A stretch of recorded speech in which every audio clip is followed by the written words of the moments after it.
Hi, everyone. I'm Linda, and welcome to the KX Country Clubhouse. My special guest today is Jess Moskaluke. Welcome, Jess. Hey, how's it going? It's great. Now, how cold is it in your neck of the woods? You're in Saskatchewan?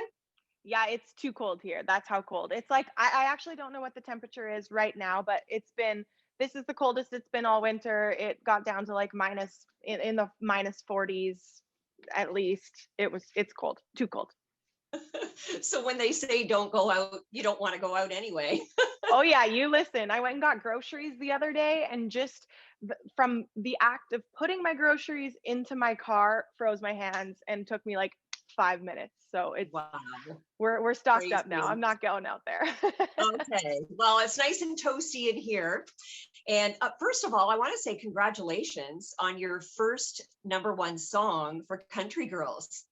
Thank you so much. Thank you guys for helping us get there. Means the world.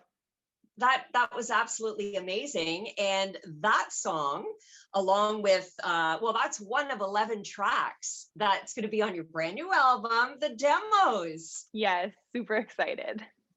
Now that's coming out on February the 19th. Yep. And you know what? I want to talk about Map Dot for a moment, because when I first heard the song, when I saw the title, I went, Map Dot? I go, isn't that like the little dot when you're looking up directions? And I didn't really know what the concept of the song was going to be about until I really listened. And this song has a special spot in your heart, doesn't it? Yeah, this song was basically written as a love song to my community. Especially when I very first started in this career, I was getting so many people say, oh, well, you're going to have to move to Nashville if you want to be successful, or you're going to at least have to move to Toronto or Vancouver or Calgary or wherever. You can't live in that small town. And I never agreed with that. I really think that we're so far beyond that, and I should just be able to live where I want and where I'm happy. And I'm doing okay. I'm pretty happy. I'm happy living here, and I'm so happy with the way that my career has shaped itself. And so I think that it was really important for me to be like, I think they just don't get it. I don't think that people understand what I have and why I'm so thankful to live where I do. Well, I'm glad you're doing what you're doing, because you got to follow your heart, right? Absolutely.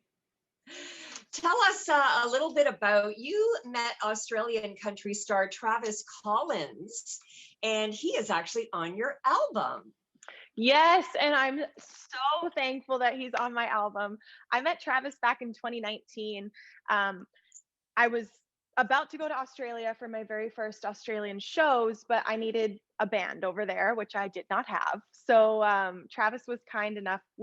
Travis and I got connected through Phil Barton, who is a mutual friend and co-writer of ours. And he said, I think Travis would let you play with his band. And of course he agreed. And we ended up playing some shows together, some of the same shows. And I was completely mesmerized and blown away by his voice. It has this crazy unique quality where it's husky and smoky and raspy, but so powerful, sort of like Stapleton has that thing. So I was like, yeah, I know. I was like, I have to sing with this guy. But neither of us knew how soon that was actually going to take place. So I politely begged him to be on my album, and he obliged and completely took this song to a whole new level. It was never really written to be a duet specifically, but it's so much better as a duet, and the song would not be the same if it wasn't for Trav. So you were there and he was in Australia, and then the magic happened? Yeah, actually, I'm trying to think. I've been so fortunate to do many duets over my career, and I actually don't think that I've ever done a duet where the person and I are in the studio at the same time. So it really kind of didn't matter that he was in Australia. It as long as he got us, his vocals, it was all good. So like you and many other artists during this past year of the pandemic, it looks like you were concentrating on your music, because, there's a few other things that we could be doing, like being out on the road, but we can't. So was it an opportunity for you to dig deeper into your songwriting skills? No. No. Actually, no, not at all. It's kind of been the exact opposite for me. I'm a really collaborative person, and I feel like I work best when I can sit and be inspired with and by other people. But that's something that you can't do if you're by yourself. So Right. I've really been the total opposite. I have written a handful of times and it's not the same. It's such a bummer to say that, but the truth is that it's just, this is not a time in my life where writing is something that's really working very well. So on the positive side, there have been a lot of other things in my career that I've been wanting to do but never really had the time or the ability really to do that, such as the project that I've been working on the last couple months, I guess, handpicked by Jess. That's been great, which is super exciting. And honestly, the other positive of me not writing a ton this year is that I have so many songs that actually we should be releasing. And I just keep, normally I just keep writing and then we're like, okay, well, these ones are newer, so we should put these ones out. If it Right. wasn't for the pandemic, the demos probably wouldn't be released. And if the demos wasn't released, you probably wouldn't hear any of these songs. So it's kind of actually worked out to be a good thing. Okay, so there was a silver lining after all. Yes, of course, always. Okay, so for most of us, we have either done COVID cooking or COVID baking. Have you done any of that? I Or mean, have you been doing no, all the eating? yeah, no, I haven't. Honestly, in the very beginning of it all, it was kind of funny because people are like, "What are you doing with your spare time?"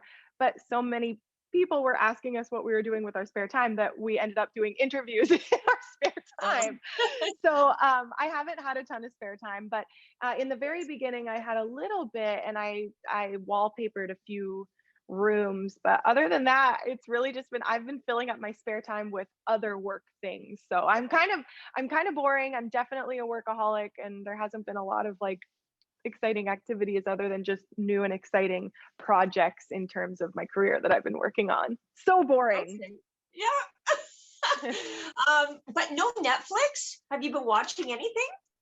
Yeah, but like I am the kind of person that I watch TV sort of like at the end of the day to wind down. So like I'll crawl into bed and watch like an episode of something. So I've done that, but not like as a hobby. Okay. But have you watched Bridgerton? Yes, I Was did. it Have not you? amazing? Yes. So good. Yeah. Okay. If you haven't Has to be. watched Firefly Lane, you got to watch that. Oh, really? I've heard about that. You're not the first person to tell me that, which means that you're probably very right. Yeah. Oh, it's amazing. I just finished it last week. Ooh, I'll have to get started on that. Oh, you know what I wanted to bring up too was Yellowstone, because we just finished that this past weekend. And I Oh know a yeah. lot of It's country so artists have been watching that. Yeah, totally. It's so funny because I haven't been watching that, but this is not a show like it's already on its third season and it just feels like now everybody's getting into it. But like a year Yeah. or two ago, Clay and I watched it. Like that would be our show that we'd watch like on rainy days if we were camping in the summer. So I've seen the first season, but I haven't seen, and I might have seen the second season, but definitely haven't seen the third. So we Yeah. Well, that's the season also added to finale the of the list. third season is a big wow. So watch out. Oh, I hope it's a good wow. Yeah. Well, I don't know. I No guess I'll just have to watch spoilers. it and see. Yeah, exactly. And speaking of Clay, how are things on the married life of Jess? Good. They've never been better. This is like Clay, it'll be 9 years in May that we've been together. And this is the Wow. most time by far that we've ever had the opportunity to spend together. So it kind of feels like now we can do the newlywed thing like 2.5 years later. So Mhm. things are really good. Loving spending this time with him and at home. It's been, it's, a lot of people were like, oh, how are you guys going to do that? You're not used to that. And I was like, actually, it's been fantastic. He's been so great. But That's don't tell him great. I said that. Who's the better cook in the kitchen? Me. Yeah, he Are you? doesn't do he's really great at barbecuing and he's got like a Traeger and smoker and stuff that he really loves. So he's awesome at that. But we wouldn't have anything else to eat. If like it would just be meat if he was cooking, I think. So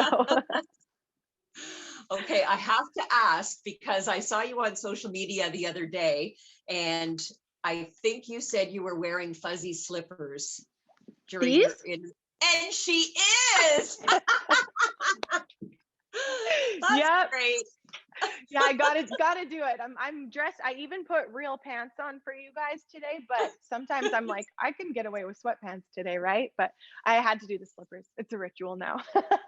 I love it. I love it. So, Jess, what do you miss the most? Well, two things, and they both are kind of the same thing. But the thing that I miss the most is obviously performing. Um, that's what I fell in love with. That's why I got into this career. And that's what keeps me in this career is performing live. So it's kind of a bummer to not do that. But the second thing that goes hand in hand with that is I miss my band so much.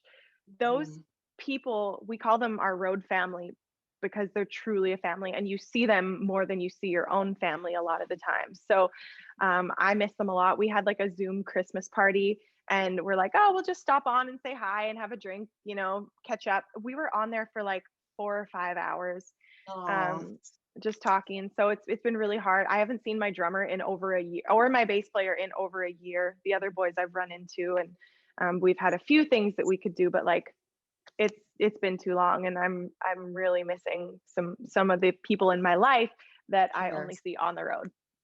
Well, let's keep our fingers crossed that things will change sooner than later. Yes. And the demos is coming out on February the 19th. We're all pretty excited to hear some new music from Jess Moskaluke. It's about time. I cannot wait. I hope you guys love these songs as much as I do. It feels like a bit of a relief to release these because it always felt like these songs deserved a home and they never quite got it for whatever reason. And they do now. So I hope you love them. Well, you've always been one of my favorites, so I can't wait. And thanks for joining us today. Stay safe. You guys And too. Say hi to we'll everyone there for me. You're one of my I favorites as well. will. So give everyone a big hug if you're allowed to hug people. And if you're not, just wave at them or something. Tell them I said hi. Will do. Awesome. All Thanks right. so much, Take care, Linda. Jess.